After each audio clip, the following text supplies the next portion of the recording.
செம கேட்டால் ககன் வந்துட்டு இது பண்ணி விட்டுட்டு அந்த செக்கை தூக்கி போட்டுட்டு அங்கேருந்து போகிறாரு. அப்போ அங்கே அந்த பைப்பை எட்டி உதச்சி அந்த இது வந்துட்டு அப்படியே எரிய ஆரம்பிச்சுடுது. அப்படியே கெத்த கார்லேருந்து ஏறி போகிறாங்க. இதை பார்த்துட்டு இந்த அபூர்வாவும் அவங்க பொண்ணு செம கடுப்பாயிட்டு அங்கேருந்து போகிறாங்க. இங்கே பார்த்திங்கன்னா ஒரு பக்கம் அவங்க அம்மாவையும் ககனையும் பழி வாங்கணுன்றதுக்காக அபூர்வா வந்துட்டு அன்றைக்கி வீடியோ எடுக்க வச்சுருக்காங்க.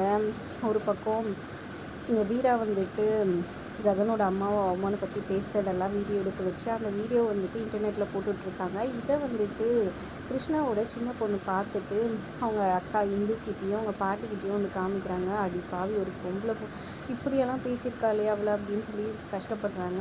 இப்போ கரெக்டாக வீரா வராங்க. என்ன சீரியலாக பார்த்துட்ருக்கீங்கன்னு சொல்லி கேட்க, பாரு உன் சீரியல் தான், அதில் நீ அப்படியே தான் வீலின்னு சொல்லிட்டு அவங்க சின்ன பொண்ணு காமிக்கிறாங்க. பார்த்தோன்னா வீரா ஷாக் ஆகிடுறாங்க. அப்புறம் கரெக்டாக கிருஷ்ணா வராங்க. என்னாச்சுன்னு சொல்லி அப்புறமா அவர் ஃபோன் வாங்கி பார்க்க, நீ எல்லாம் ஒரு பொம்பளையா, அவனுக்கெல்லாம் அசிங்கமாகவே இல்லையா, எனக்கு அவ்வளோ பேச்சு பேசினேன், கோயிலையும் அவ்வளோ இது பண்ண, இப்போ என்னடா இன்டர்நெட்டில் போட்டுட்டேன், பாவம் அவள் எவ்வளோ கஷ்டப்படுறாளோ, சாரதா எதுக்கு இப்படியெல்லாம் பண்ணிட்டு இருக்கேன்னு கோவமாக, இல்லைங்க எனக்கு தெரியாதுங்க, இது யார் பண்ணதே தெரியலன்னு வீரா மழுப்புறாங்க. பொய் சொல்லாத, நீங்கள் தான் வேணும்னு இதெல்லாம் பண்ணிட்டீங்க கோவமாக திட்டிட்டு அங்கேருந்து அவர் போயிடுறாரு ஆஃபீஸ்க்கு. அப்புறம் மீட்டிங்குன்னு சொல்லிட்டு ஆஃபீஸ்க்கு போயிருக்காங்க. இங்கே ககன் வந்துட்டு ஆஃபீஸில் யாருமே வரல, என்னாச்சு ஃபோன் பண்ணாலும் எடுக்க மாட்டேங்கிறாங்க, என்னாச்சுன்னு கேட்க, எல்லாம் வீடியோ ஏதோ பார்த்துருக்காங்க, என்னாச்சுன்னு கேட்க, ஒன்றும் சரி இதை நீங்கள் பார்த்தா கஷ்டப்படுவீங்கன்னு சொல்கிறாங்க. ஆனாலும் வாங்கி ககன் பார்க்க செம்மையாக ஷாக் ஆகிட்டாரு. உடனே கோவப்பட்டு நேராக அவங்க அப்பா ஆஃபீஸ் போகிறாரு.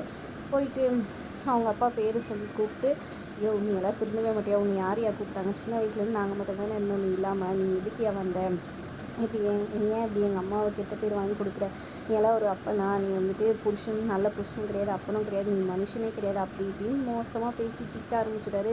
இங்கே பாட்டா புரிஞ்சுக்கூட, என்ன இருந்தாலும் நான் அப்பாடா அப்படி இப்படின்னு சொல்கிறாங்க, போது நிறுத்து அப்படின்னு சொல்லிட்டு திட்ட ஆரம்பிச்சிடுறாரு. அப்போ என்னடா பண்ணுவேன், இந்த பாரு எங்கள் அம்மாவை பார்க்கறதுக்கு இந்த நாளைக்கு வரவே கூடாது நீ அப்படின்னு நம்ம சொல்ல, நான் வருவேன்டா, அவள் என் பொண்டாட்டி தான், அவளுக்காக நான் வருவேன்னு சொல்லிட்டு கிருஷ்ணா சொல்ல, ஐயோ வேலையை பார்த்துட்டு போயிடு அவ்வளோதான் அப்படின்னு சொல்ல, நீ எதையாவது மாற்ற முடியுமா, உன் உடம்புல ஓட்டுறது என்னோட ரத்தம், அது மட்டும் இல்லாமல் உங்கள் அம்மா கழுத்தில் இருக்கிறது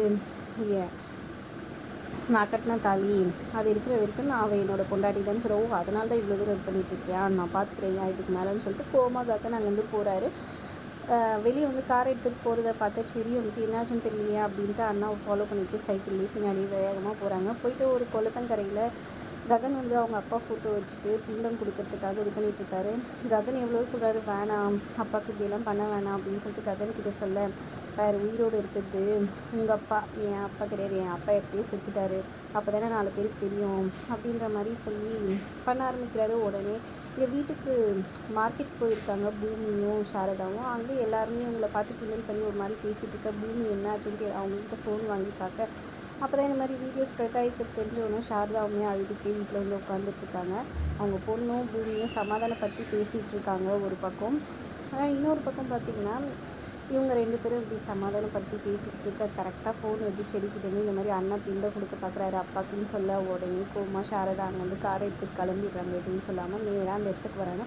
பிண்டத்தை கரெக்டாக இது பண்ணி விடுற நேரத்தில் வந்துட்டு கரெக்டாக வந்து தட்டி விட்டுறாங்க. என்ன ககன் பண்ணிகிட்டு இருக்கேன்னு சொல்லி, விடுங்கம்மா அந்த ஆள் செத்து போய் ரொம்ப நாள் ஆச்சு, இதை பண்ணாதானே மற்றவங்க யாரும் எதுவும் பேச மாட்டாங்க அவங்களே யாரையும் அப்படின்னு சொல்லிட்டு சொல்கிறாங்க. பலாருன்னு ஒரு அடி கொடுக்குறாங்க. சாரதா போது நிறுத்து, நானும் பார்த்துட்டே இருக்கேன், இது நம்மளை மட்டும் சம்மந்தப்பட்டதில்லை, ஒரு குடும்பத்தோடு அவர் வாழ்ந்துட்டுருக்காரு, அந்த குடும்பத்துக்கும் சேர்த்து சாப்பிட்டு கொடுக்குற மாதிரி இருக்குது, இதெல்லாம் பண்ணக்கூடாது, வா ககன் போகலான்னு சொல்லிட்டு வீட்டுக்கு போயிடுறாங்க. அதுக்கப்புறமா சரி அவங்க வந்து அவங்க அப்பா ஃபோட்டோ எடுத்து வச்சுக்கிட்டு அங்கே வந்து கிளம்பிடுறாரு.